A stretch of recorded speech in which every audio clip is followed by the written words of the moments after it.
What's going on, everyone, and welcome back to the show. I hope you're all doing well. What a weekend we've just had in the professional golf landscape. Honestly, sometimes you can't really write this stuff, and it's a good thing that it's not written and that it's played out in front of us.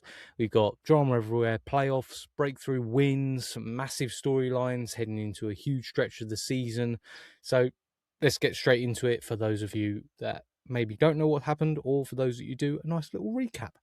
Starting on the PGA Tour, and you had the Charles Schwab Challenge, that wrapped up on Sunday at the Colonial down in Fort Worth, Texas.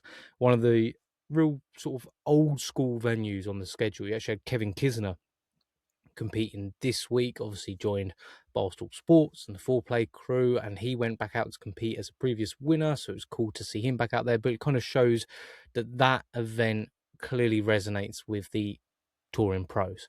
And Russell Henley ended up being your winner. Not the most exciting of winners, you could say, but the way he got it done was very exciting. So congratulations to Russell on that one.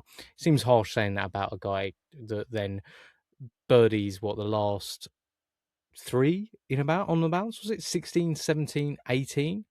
And he got it done. So congratulations. He went into a playoff with Eric Cole and went into sudden death, obviously, in the playoff, and birdied that one for 4 birdies in a row and won it. So you've got to kind of feel for someone like Eric Cole a little bit there. He's 37 years old. He's still chasing that first PGA Tour win, and he led for most of the final round. It genuinely kind of looked like it was going to happen for him. But then Henley goes nuclear, which isn't necessarily in his repertoire. You wouldn't expect it for him. But it kind of feels like it's only a matter of time for Eric Cole. So you can guarantee he'll probably be quite close next week, as long as he's in that tournament. Can't remember if he's in that one. Anyway, Henley pocketed just under $1.8 million from the nearly $10 million purse, and he jumps to world number 5 and heads into next weekend with loads of confidence and momentum. Now, the DP World Tour, really good story coming out of Austria. The Austrian Alpine Open was played in Kitzbühel. Ridiculous setting, by the way, and it's 23-year-old Kota Kaneko from Japan who picked up his first DP World Tour title, which is always quite heartwarming, isn't it? The mad thing about it was only his 12th start on tour. See, he earned his card after winning the Japan Golf Tour Order of Merit last season. He finished runner-up in Belgium the week before. What did I say about Eric Cole? Watch that space. And then obviously went one better in Austria. His biggest moment of the weekend came on the par 3 17th, where he chipped in for a birdie just as it looked like Davis Bryant was about to put real pressure on him. He ended up winning by 2 shots at 18 under, and he looked absolutely terrified coming down the stretch, which is completely fair enough, but he held it together really, really well. He's now the 9th Japanese winner in the DP World Tour history and jumps up to 11th in the race to Dubai standings. So he's definitely one to keep an eye on. Then you could LIV Golf Korea. LIV Golf had an event this week. They are still going, and it was played at Asiad Country Club in Busan, and Joaquin Niemann won, which seems to be quite a regular storyline on LIV. It was his 8th LIV Golf. Oh dear, I can get my words out in a minute. His 8th LIV Golf title, which is very, very impressive. It's the most anyone's won in the league so far.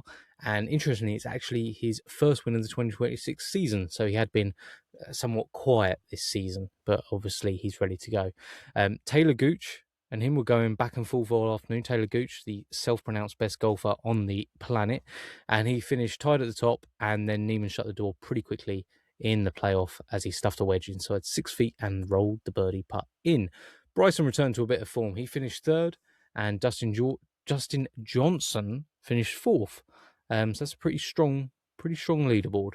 And Crushers took the team title as well. That's right. There's not one, there's 2 titles available.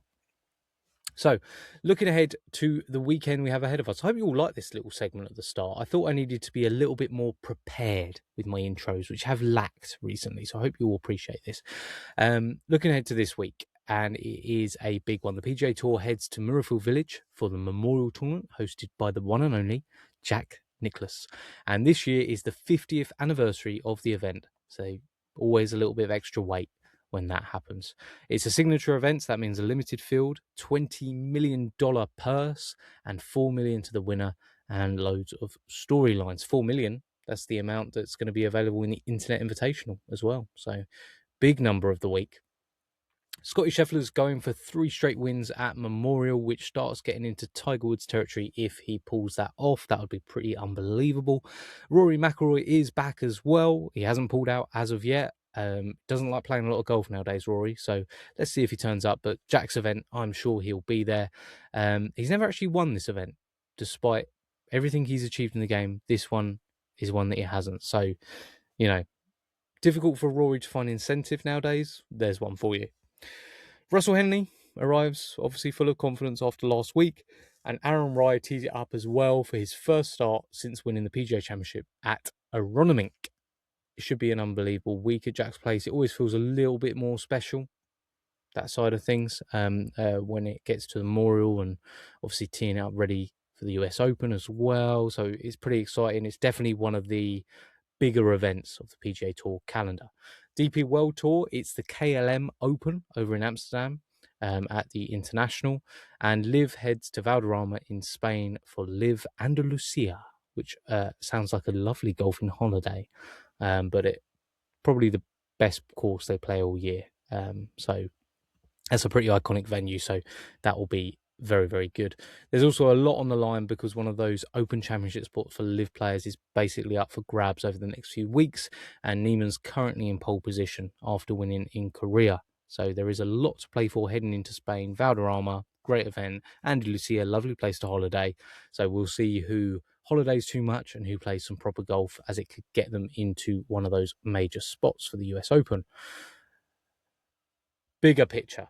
We are just over 2 weeks away from the US Open at Shinnecock Hills. Scotty Scheffler's chasing the career Grand Slam. That could happen. That could really happen. Rory's trying to keep building momentum after obviously his Masters victory. Can he pick up another major? Maybe. And Aaron Rai, well, he's arriving as the new PGA champion. So can he add the US Open? It's in great form. I mean, it could happen. If Aaron Rai wins, is it going to be another, Aaron Rai one? That's weird. Hopefully not, because he deserves it if he wins it. Everything's lining up for what could be a very seriously good major championship. Going to try and be all over that in the next couple of weeks. Maybe a special US Open show, or maybe we'll just do a little bit more of this in the intro if everyone enjoys it. But really now we're going to get into today's guest. And it's someone I've been really excited to have on. It's something to do with this that's behind me. You can see that lovely X that is there, multiplied performance, Payntr Golf. And I had the real pleasure and privilege to talk to Mike Forsey, who is the president, the co-founder of Payntr Golf. And we had a lovely long conversation. We spoke about Mike's sort of history in the game, as much as in designing shoes, and his experience, expertise working with multiple different brands such as Under Armour, Nike, I'm going blank and I will remember, FootJoy, Reebok, and then obviously now his company, Payntr Golf, the one that he puts all of that experience into. And obviously the explosion that they've had onto the market, sustaining that growth, bringing on tour players like Jason Day and Minwoo Lee to help design products and really get involved in the creative process and kind of change the game when it comes to that sort of thing, as well as obviously the players that wear his golf shoes that aren't contracted to do so, and the joy that brings him, as well as the nervousness he gets when they try them on. There's some great stories in there about Jason trying on some brand new golf shoes and deciding to put them into play on the Thursday at the Masters, which he was not expecting. Similarly, Justin Rose doing a very similar sort of thing. And really what you get from this conversation is his enthusiasm, his joy. I mean, you'll learn, but Mike's retired a couple of times and come back to it because he loves it so much and he loves what's next. So up next, Mike Forsey, Payntr Golf. I hope you enjoy it. I certainly did. And I'll see you all next week. Let's go way back. when was your first memory that you've got of golf? So I didn't take up golf until I was 25 years old. And yeah, I was working for FootJoy. Hmm. And I had come from another footwear brand where I started. And I really needed to know what this game was about. Um, I was more interested in footwear and product creation, kind of the biomechanics and so forth. And I'm like, yeah, I came from a running brand Right. to work at FootJoy, and yeah, it wasn't until I was there that I'm like, I need to figure out what this game's all about. People are obviously passionate about it, and I have no clue. So yeah, that was my, and for me, it's been, whew, 35 years in this industry now. So it's been a good run. And now I'm a pretty passionate golfer. So It soon happens, doesn't it? It sort of, it yeah, consumes you, yeah, yeah, golf, in the best way. yeah, So obviously you mentioned your yeah. biomechanics sort of interest. Is that really where your background sort of lies? Obviously talking about the running side of things. Is that where it sort of all came from? Um, no, my background is in footwear. Like I graduated from college on a Sunday. I went to work for a running and a cleated brand called Spot Built in Saucony. They happened to be in my hometown, just north of Boston in Massachusetts. And I started there as a tech rep, and you needed to know every component, every technology in every style, and you'd explain it to customers, runners. We had a tennis line, we had a cleated line, so you were learning what happens during each of those biomechanically. And then I moved on from there to FootJoy, and then from FootJoy to Reebok to Nike. I was out, and that's what brought me out west. In '95, I came out here to work for Nike. Was with Nike Golf for 13 years. About a year before Tiger lit the golfing world on fire. And then I was a total of 16 years at Nike, and then retired. Um, my wife, and I tell this story a lot. I've retired twice now, and my wife reminds me that I'm not very good at retiring. So I retired from Nike and then started my own business and had a couple of clients, and then got back into footwear with Under Armour, into golf footwear. And that's where I met my current business partner, Mike Glancy, who's our creative director at Payntr. He and I got involved with David Payntr, and we set up Payntr Golf. And that was in 2020. We shipped our first product in 2021. We just celebrated our 50th year anniversary of shipping product, and we are 4 years running the fastest growing footwear brand in golf. Um, I think a lot of that comes from, I mean, you mentioned the biomechanical. I mean, it was just things that we've picked up during the way. But we looked at the biomechanics of the golf swing, and um, we were looking at the industry as how can we bring a performance advantage to the golfer when the business of golf footwear was going in a completely opposite direction. I'll give you an example of that. It was, most footwear brands were looking at footwear as a fashion item, Mm. doing a particular style in 10 or 12 different colorways, or having it come from another category like basketball or running and then moving it into golf. And we looked at it from the perspective of there's things that, especially in golf, there's things that happen on the golf course that don't happen in any other sport. In that you're over the ball, and your feet are rotating, you're moving horizontally, and you're pushing into the ground to develop that ground reaction force. You Mm. want that responsiveness and that energy return. And then you also have to walk the course. So your shoes have to be flexible and comfortable, and oh, by the way, you're playing in all weather conditions, so your shoes have to be waterproof and breathable. So there's multiple challenges that go into creating golf footwear, but we felt like with our background and with our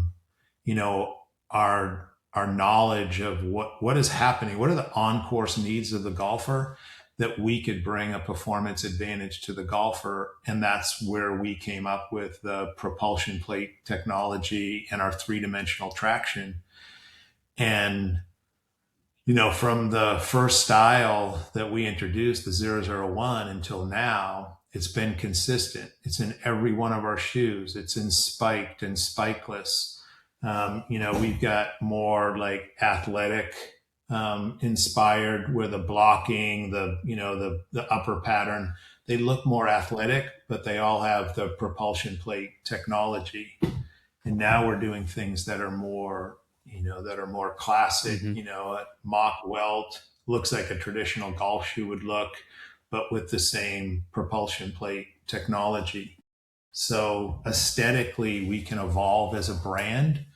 But from a technology perspective, across spike, spikeless, men's, women's, even with our women's product, that we want that same responsiveness and that same energy return, but with the smaller frame of a woman or a youth player. We don't want them to have to work any harder to get the same responsiveness, same energy return that they can bring for power, speed to the golf ball. So that's kind of the Payntr Golf philosophy. It's how we set ourselves apart. And I think that's what's made, the golfer and their connection to our brand. I think that has made it as authentic as it is, that, yeah, we're doing things that are different aesthetically, but the performance is there. That's the foundation. That's the bedrock of everything that we're doing. So. Absolutely, yeah. I mean, if somebody goes out and actually feels the performance benefits from the shoe, as well as the aesthetical benefits, obviously, of a nice looking golf shoe, then it kind of goes hand in hand. You mentioned obviously partnered up with David Payntr. Obviously, that he came from the cricket side of things. Was there like an immediate thing that you noticed, that there was correlations between the technology that was involved in the shoe beforehand, before it moved into golf, and that was why it seemed like a very clear thing to connect with? That there are some similarities, but what attracted us to the brand was the mark itself, the X mark. And David had a marketing tagline called Performance Multiplied. Mm-hmm. And we went, we like that a lot. Mm. Like that, performance multiplied. I just mentioned all the things that go into footwear and the innovation and the technology that we need to incorporate in every golf shoe. Talk about performance multiplied.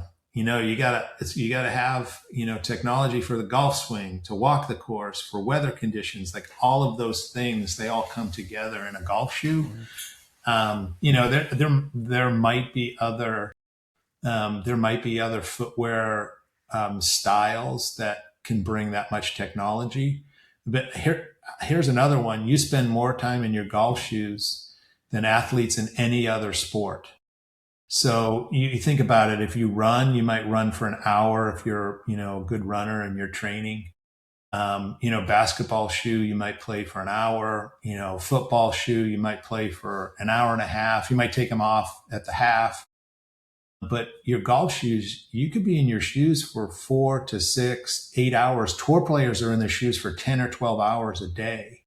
So everything that we just talked about as far as the traction needs, that not only for the golf swing, but to walk the course, the protection against the elements. And, oh, by the way, your shoes better be comfortable. So, because I'm going to wear them for the next, 8 to 10 hours. So, and when we look at everything how we address comfort, is we look at it holistically, because there's so many things involved with comfort there's the weight of the shoe, there's underfoot cushioning, there's the environment inside the shoe, there's the flexibility, there's the fit of the product. So all of those things we have to think about when we're doing, a new style or new construction. The benefit that we have in the golf swing and in a golf shoe, traditional golf shoes have been very stiff because they're board lasted. Our footwear, because we have our propulsion plate, that is a graphite component, carbon and glass fiber, that it gives the stiffness that you need. And we sandwich that in the midsole. But above that, we can make our shoes like a running shoe or a training shoe, where they're strobe elastic, and we can put more cushioning in there. More cushioning gives you more responsiveness. More cushioning gives you more comfort. And it's by default, we have the stability you need, but we're able to make our shoes as comfortable as we are just because of the construction. So it's kind of nice.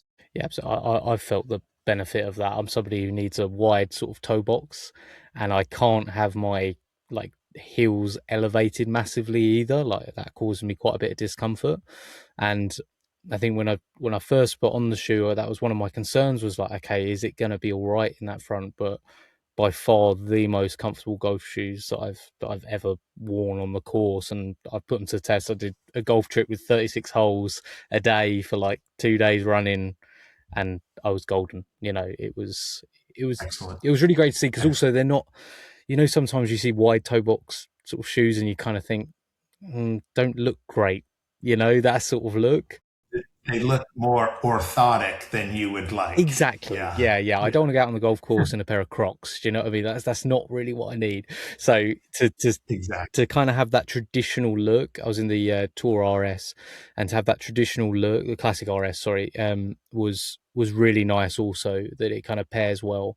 Obviously, you've no doubt spotted this, and I see with the partnerships and the collaborations that Payntr's doing, the golf world's going through like a big fashion era where it's sort of returning to kind of 90s looks and things like that as well. How much does that come into the day-to-day planning of the shoe? Obviously, with upcoming releases that are happening, but keeping obviously the performance as the main part. How difficult have you found that balance? Yeah, that's a really good question. And we from the outset, we always knew that we wanted that one technology platform, our 3-dimensional traction with our propulsion plate. And we've got different plates. We've got carbon at the highest level, a nylon 6, a TPU at other price points. But it's the basic technology that's the common thread across our entire line. Yes, the market, it seems, at least for the last, probably 14 to 18 months, has been, they've had a desire for more classic silhouettes. But then at the same time, you see a lot of screen golf, or a lot of like Top Golf facilities, off course. That's where the biggest growth in the game is coming from, is off course, participation. So that customer is looking for something that's more casual, so more sporty, more, like what we do with our Sport Classic, that it still gives you the technology, it still gives you the traction that you need. But, I can wear this with a pair of jeans. I can wear it from home. I can wear it to, whatever, screen golf. I can wear it, out to, maybe have a burger afterwards. But it's for us, the common theme is we need to have our technology in everything that we do, spiked or spikeless. We've got, everyone from, Jason Day, Minwoo Lee, Sam Burns, at the highest level, and their demands are one thing. And then you've got more of a recreational player. The recreational player probably has, the tour player has really good footwork. The recreational player is still learning the game and learning how, foot in contact with shoe in contact with ground, and how to work that, and how to leverage the ground. But you're running the gamut of the footwork and the expertise of the golfer, and their interaction with the ground. So you have to address that in anything that we bring to market. But at least we have that common thread that we've got, this vertical propulsion plate that brings more speed and brings more control to the golfer. So absolutely. And you talk about there, obviously, the tour player influence that there's been on Payntr as well. How have you found that as an additive to the company? Someone like Jason Day, obviously, it was fairly well known that he was saying, equity in the company and to be able to help with the designing of products and things. How much has that influenced the day to day and obviously the scope of what Payntr is all about? We were asked by his representative even before we made a connection with Jason, would you be interested in, taking feedback from Jason? And we're like, yeah, like, why would we not? Like, not only from the, he's playing at the elite level and he's had experiences that we obviously haven't had.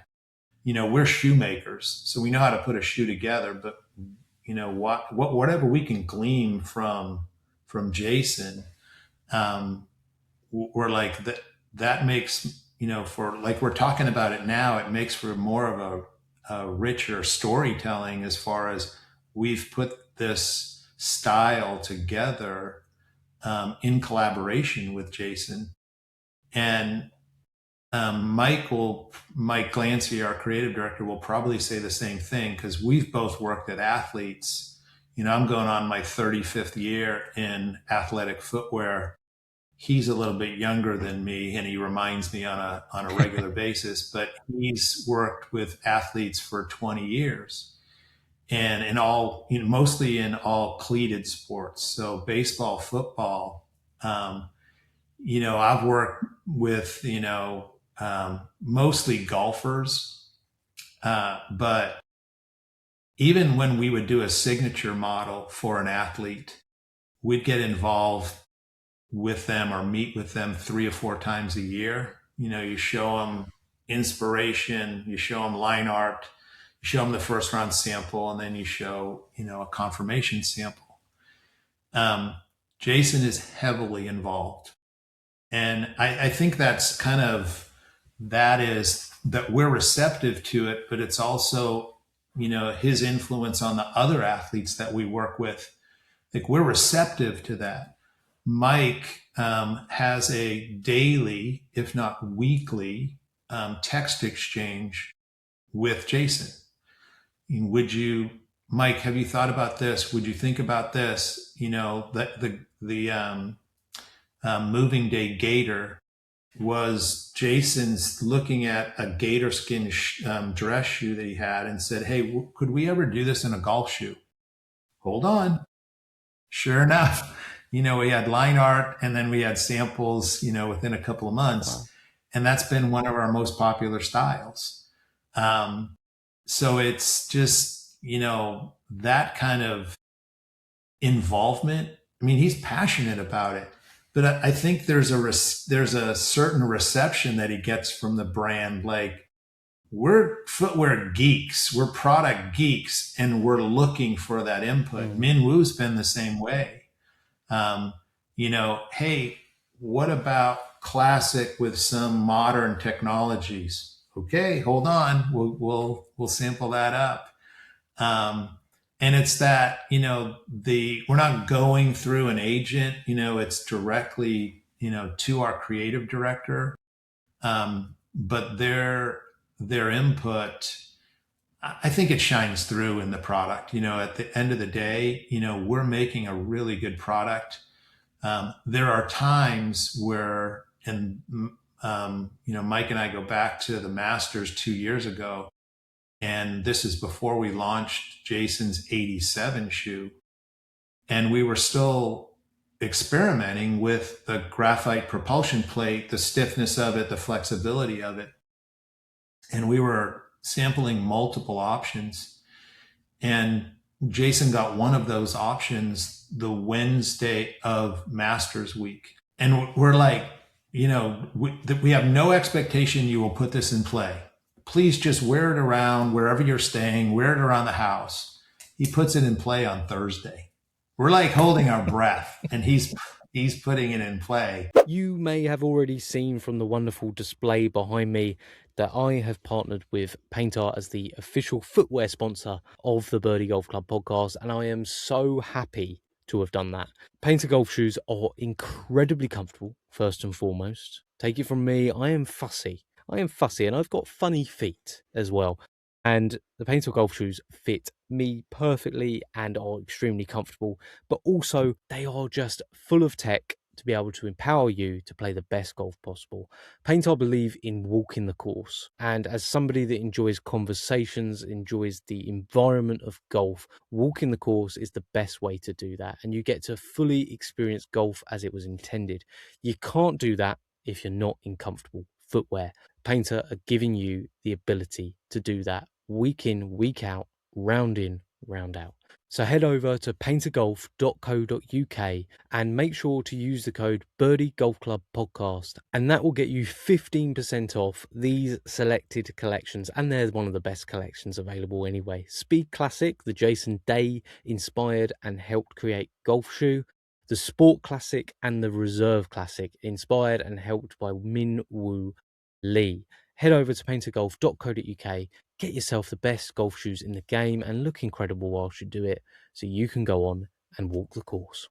So there's, sometimes it can be a double-edged sword, but God,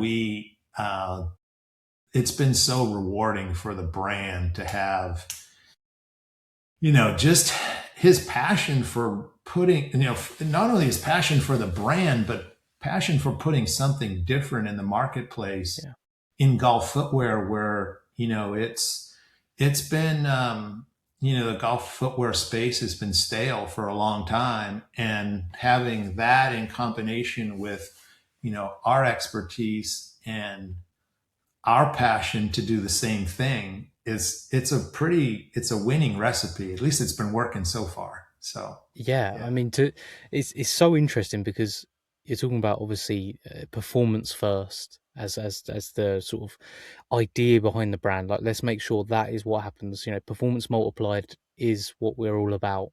And then you've got two of the more sort of fashionable guys essentially on the tour that have seen that, and then, like you said, the ability to directly communicate, kind of put some of their ideas out there, and for you all to be receptive is probably quite an unusual experience for those guys when they, when you speak of how things were before, 3 meetings, this is the idea, this is the outcome, what do you think? It's a totally new way of doing things, which must be incredibly exciting for them as well. I think it is. I do think it is. Sometimes we, and the model that has always worked for athletic footwear is, you design the product for the athlete, you promote it with the athlete, you bring it to market, and then they start wearing it. Well, sometimes we've been upside down as far as, he wants to wear it as soon as we send it to him. Even if we say, Jason, if you could wear this at home first, that would be great. Because we're like 3 months away from commercializing it and having, consumers golfers be able to purchase it themselves. But, as long as we're not doing that on a regular basis, that works too. Yeah. So I have to say credit to all of you. The coffee gaiters are, I think, one of the best looking golf shoes ever. Like, they're not over here in the UK yet. We're waiting, but they are spectacular. Unreal. Hey, Ned, we didn't even, like, you talk about Jason's involvement in it. We sent him like 5 different colorways. He got on a broadcast with Bat. It was a video, and he named them on the spot. And we went to market with it. That's coffee. That's mocha. And he just went through them all. We're like, okay, good to go. That's what we're going to call them now. So Well, that speaks again to the excitement for someone like him, right? Because golfing is his job, but like all of us, he probably likes to have some kind of creative outlet, and to be able Exactly. to do things like that, and then you guys go, those names work. Let's run those. That must be that's Yeah, cool for him. exactly. Yeah. Exactly. Yeah. Yeah. We're not your traditional product company in that we don't necessarily follow the rules all the time, but um, I think that's what makes it attractive for the athlete. And we said in our business plan, which was written like 6 years ago, we want the golfer to love our product and to love our brand just as much. Mm. So anything that we do, we want to connect. We want the golfer to connect emotionally to our brand, that they've got a vested interest in how well we do, and what we're bringing next. That we recognize we don't always do everything right, but we hear the we're listening to the consumer, the golfer, not only like Jason, but the recreational golfer too. In today's world of social media, you get feedback pretty quickly.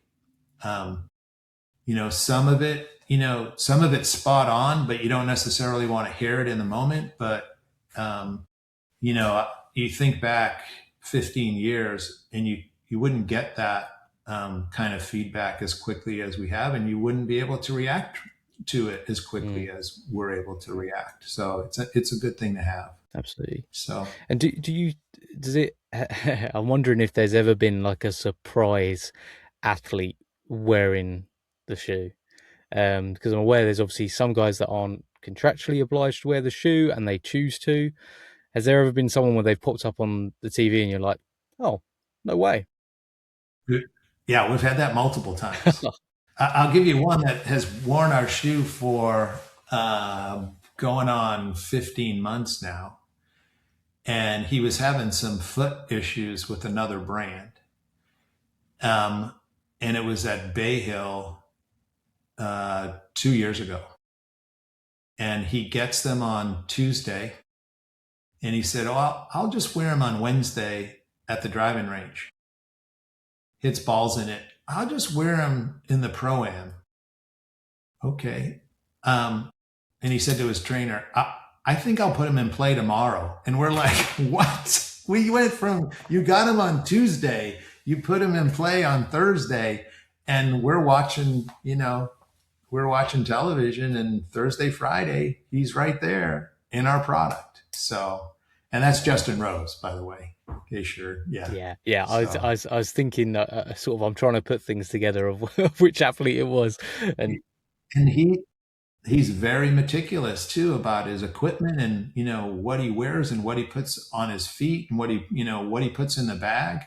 So we've been honored that he's been wearing our product for as long as he has, and to adopt them as quickly as he had.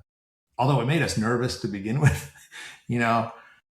It's one thing for me to take him out of the box and with my buddies play with a brand new pair of shoes. It's another thing for a tour player to put him in play 2 days after, and he's putting him on a competition day. It wasn't, it was like Pro-Am to Thursday in competition.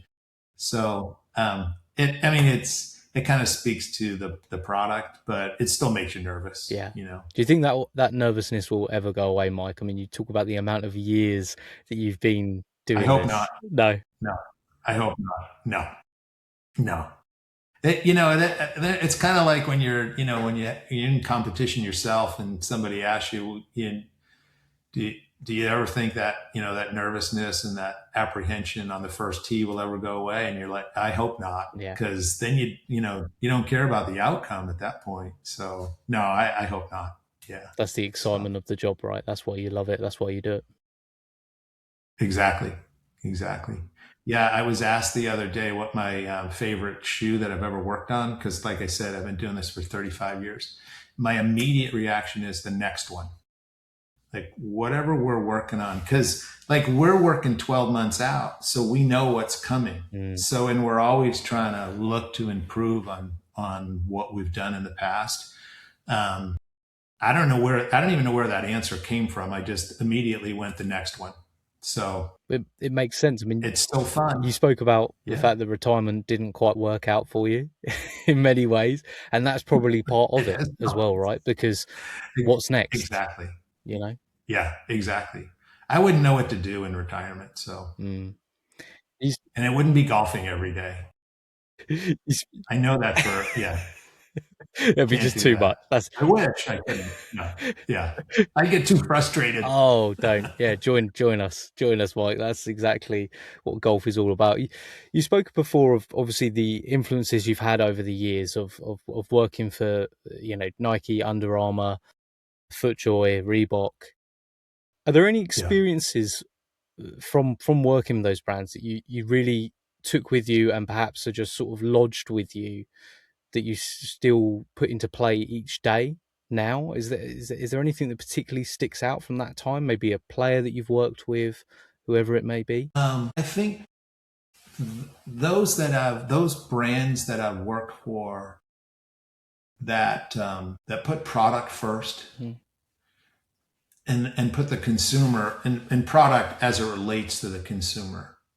How do you make that experience better? How do you put a better product in the market year in and year out? I mean, for me, in my personal philosophy, I know Mike feels the same way, is that for us, it's not about the margin we make. It's not about the profit we make.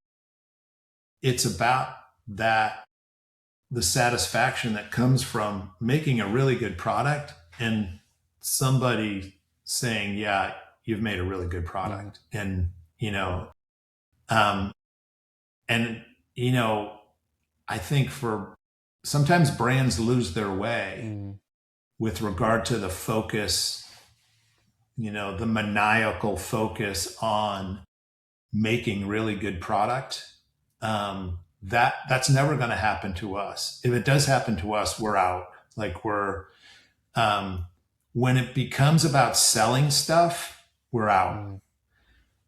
But when we can, and we've had the luxury of being able to do this, that we can focus on making really good product, and having an excellent relationship with our consumer, the golfer.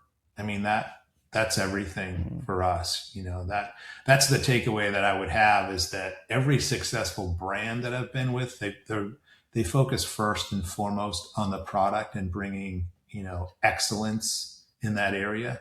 As soon as it becomes about anything different, those companies lose their way. At least, some never get it back. Some lose their way for a while, and then, they'll come back around to what's most important, which is, let's put the very best product in the market that we possibly can. So I love that. Did that answer your question at all? No, it's perfect. I was hoping you were going to make sense of my question. I wasn't sure it made sense myself. So I was really pleased to hear an answer, rather than a what. anything. and Payntr Golf really kicked off, obviously, right when you were getting started, kind of around pandemic sort of time. Is that right? Yeah. Was that a challenge, or did it in many ways kind of provide a bit of opportunity because of the time that you had and the nature of that time? Good question too. That the challenge was in the development of the product. The opportunity came when golfers went to the golf course because they could, and the game grew, right? For the last 4 or 5 years, the game has been on this, rocket ship ride. But the challenge was, we're working with a factory in Asia that we couldn't see in person. Of course. And we didn't see, we were like 18 months into a product development cycle before we met with our factory, before we could even travel to meet with our factory.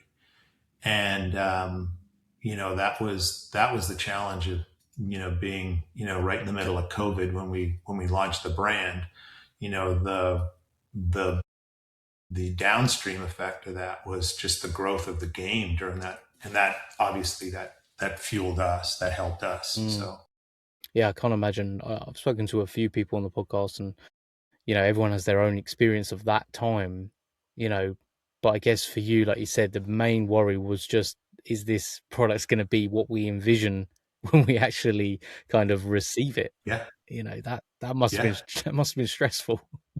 it was DHL is on the way. Okay. 5 days later, oh yeah, this looks like we thought it would look, and it feels like we thought it would, and we can wear test it now. And yeah, there's a lot of back and forth that goes, especially when you're trying to communicate where English is their second or third language, and emails sometimes get confusing, and a lot of Zoom calls, WhatsApp. There's nothing like a face to face. We were there at our factory partner less than a month ago, and we got more done in that time frame than it would have taken us 6 months to get what we got done in 7 days. It's just that face to face contact and that face to face communication is so important. So you can only imagine what we were faced with, during COVID, and trying to develop a new brand with a new product, new technology during that time frame, and we couldn't meet directly with our factory partner. Yeah, so it's a big leap in many ways, wasn't it? To get it off the ground. It was. Yeah. The golfing world is happy that you did, Mike. That's the most important thing. No. Thank you. And you talk of, you talked a little bit of favorite. What's your favorite Payntr Golf shoe to actually wear out on course? I know it's probably like picking your favorite child, but is there a current one that you're wearing that you think, yeah, this is good? Yeah. Well, this is one that's called the Tour Proto, but this happens to be a new colorway. But this is called All Day, and that's about as clean as you can get and super comfortable, spikeless. That's probably my spikeless option, and then the Tour Proto is my spiked option. This is what Justin wears, and this is part of Jason's line. Yeah. So that doesn't surprise me, actually, because the one thing I did notice, I've got the spikeless and spiked version of the classic RS. And the one thing that I noticed, actually, because I'm big on spiked, I'm like, especially over here in the UK, it's unpredictable sometimes, and I'd rather be prepared than prepared. But I was really shocked at the almost lack of performance difference between the two shoes. And it's the first time I think a lack of performance lack being used in performance is actually a good thing. But it really did surprise me. Yeah. Well, there's a perception that a spike shoe would give you better traction than a spikeless shoe. And if you think about like the evolution of spiked shoes, what used to be called a spike shoe actually had a posted spike that would go into the ground, right? That's when you had better traction. And at the time, spikeless options were not as sophisticated as they are now, right? They were like turf shoes, or, and I worked on them. So, but then when the mandate came along and it was no more posted spike going in the ground. And I'd even like this generation of golfers, especially at the elite level, I think have always been because that was 1997 when the USGA and the RNA said, no more spike product for the recreational player. Well, I think there are some tour players that still spike their shoes, but very few.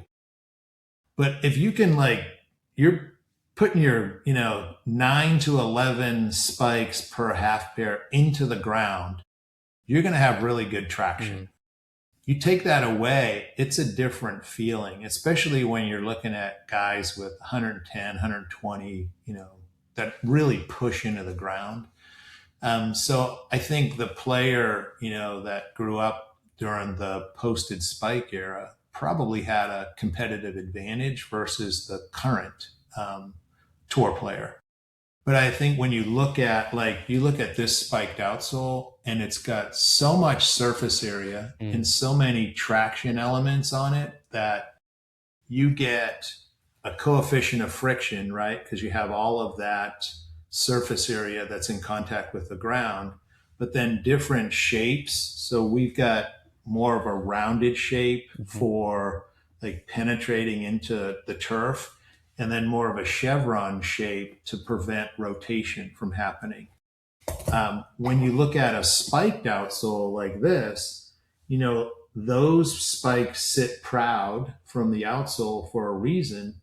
So that's your surface area and that's your contact point versus that. We have so much more surface area and contact point. So depending upon what surface you're playing on, you could argue that a spikeless shoe has better traction than a spiked shoe. So it's a perception thing. Golfers, I'm not considered a true golfer until I have a spiked shoe on. Well, there's plenty of tour players that wear a spikeless shoe, what we would call a spikeless shoe now. Yeah. No, that makes complete sense. And now it means, the good thing is you can just being able to wear them sort of away from the golf course as well, without the issues of, walking on some lino and leaving some marks on it or something like that is always quite good. Yeah.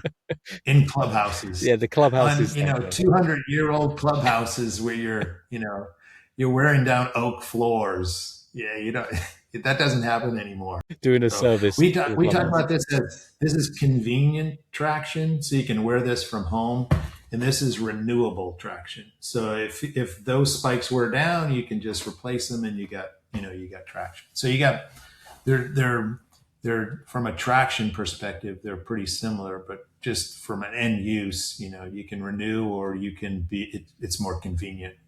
You can drive your car from home in your spikeless golf shoes. Yeah, without accidentally keeping your foot on the brake because you got way too much. Yeah, that's happened. That's happened to me before. Yeah. Yeah. Oh, yeah. I'm sure. Like, and it's a difficult question to answer, but I'm sure the listeners will care also. What's next for Payntr Golf? Obviously, there's been the investment that's happened through AAM, which no doubt has provided you even more opportunity to create and to really think of next stages.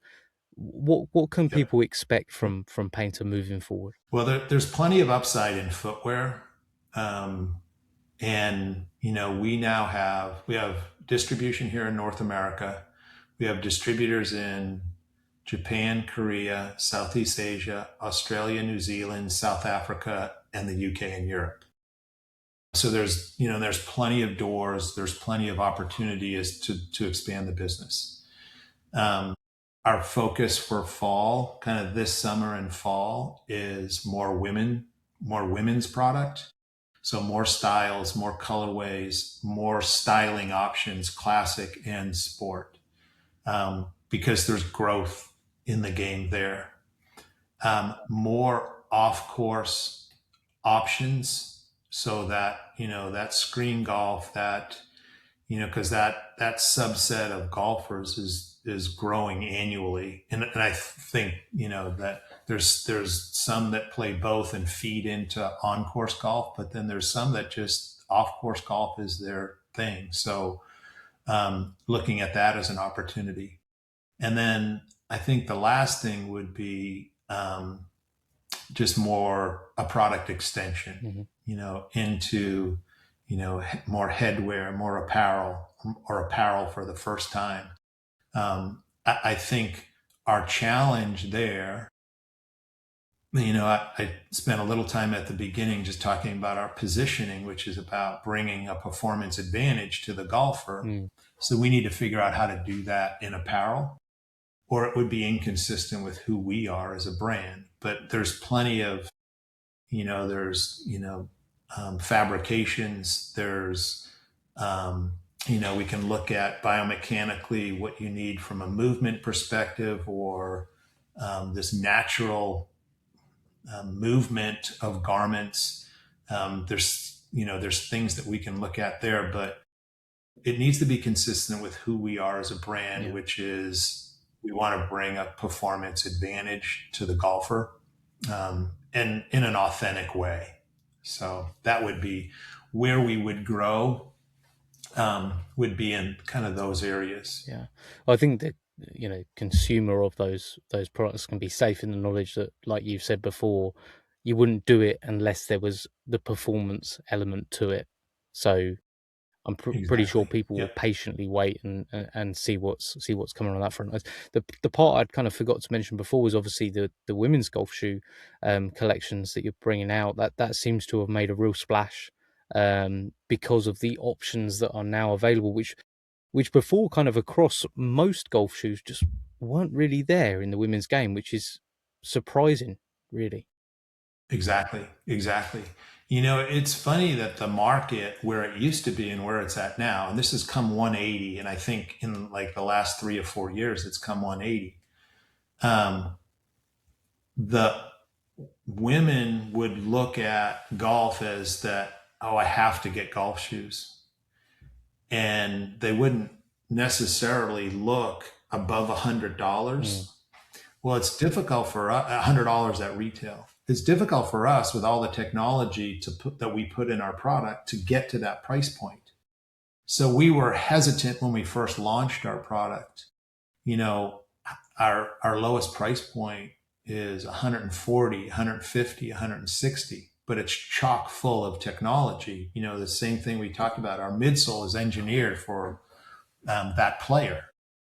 It has a propulsion plate. It's waterproof. It's breathable. Some models are full grain leather.